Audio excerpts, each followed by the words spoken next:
Hey everyone, and welcome to my channel. Today I'm going to be talking about how to block out time on SetMore. SetMore is a great tool for managing your time and tasks. It allows you to create events, set deadlines, and track your progress.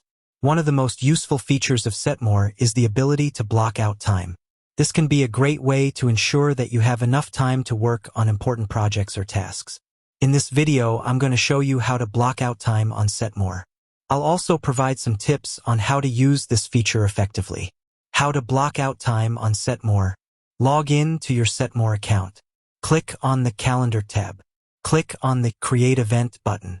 Enter the details of your event, such as the title, date, and time. Select the Block Out Time checkbox. Click on the Save button. Tips for using the Block Out Time feature.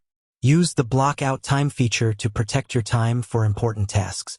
Be realistic about how much time you need to block out for each task. Use the Block Out Time feature to create a schedule that works for you. Be sure to check your calendar regularly to see if you have any upcoming blocked out time. I hope this video has helped you learn how to block out time on SetMore. This is a great feature that can help you be more productive and efficient. If you have any questions about how to block out time on SetMore, please leave a comment below. I would be happy to help. Thanks for watching.